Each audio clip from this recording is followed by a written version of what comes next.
नमस्कार दोस्तों, मैं आपका दोस्त महेश डांगरा आज फिर एक नई कहानी के साथ आपके सामने हाजिर हूं। दोस्तों, एक नगर में एक महान तलवारबाज रहता था। उसके जैसा तलवारबाज उस पूरे नगर में तो क्या पूरे राज्य में नहीं था। राज्य भर में उसकी ख्याति फैली हुई थी। अपनी तलवारबाजी के दम पर उसने अपने राजा को कई युद्धों में जीत दिलवाई थी, इसलिए सभी उसका बहुत सम्मान करते थे। समय बीतने के बाद वह वृद्ध हो चला था। वह नहीं चाहता था कि उसकी कला उसके साथ ही इस दुनिया से चली जाए, इसलिए उसने पूरे राज्य में ऐलान करवाया कि जो भी तलवारबाजी सीखना चाहता है वह उसके पास आकर सीख सकता है। राज्य के कई युवक उसके पास आए और उसके शिष्य बनकर तलवारबाजी सीखने लगे। वह भी अपनी कला के हर गुर अपने शिष्यों को सिखाने लगा। उन शिष्यों में से एक शिष्य असाधारण था।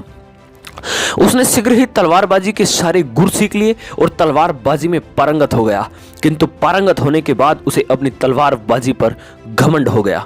वह स्वयं को अपने गुरु से भी महान तलवारबाज समझने लगा, किंतु उसे अपने गुरु सरी की प्रतिष्ठा प्राप्त नहीं थी।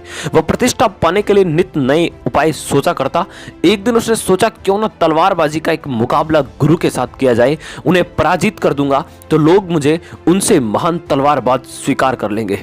उसने अपने वृद्ध गुरु को तलवारबाजी की चुनौती दे दी। गुरु ने वह चुनौती स्वीकार कर ली। 7 दिन बाद दोनों के मध्य तलवारबाजी का मुकाबला नियत किया गया। पूरे राज्य में इस मुकाबले की चर्चा थी, यहां तक कि राज्य के राजा भी वह मुकाबला देखने को आतुर थे। शिष्य को अपनी तलवारबाजी पर पूरा भरोसा था, किंतु दिन गुजरने के साथ साथ उसका यह भरोसा कम होने लगा।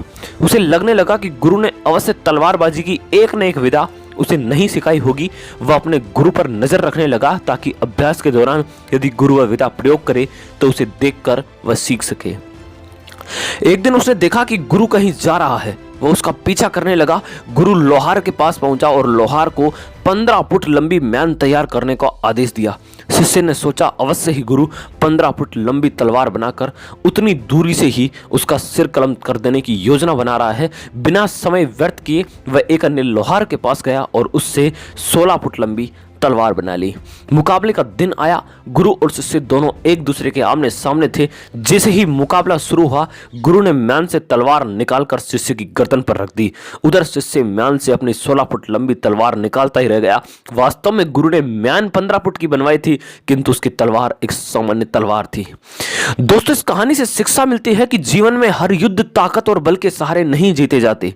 आत्मज्ञान और अनुभव के सामने ताकत और बल भी फीके पड़ जाते हैं। घमंड को कभी न कभी नीचा देखना ही पड़ता है।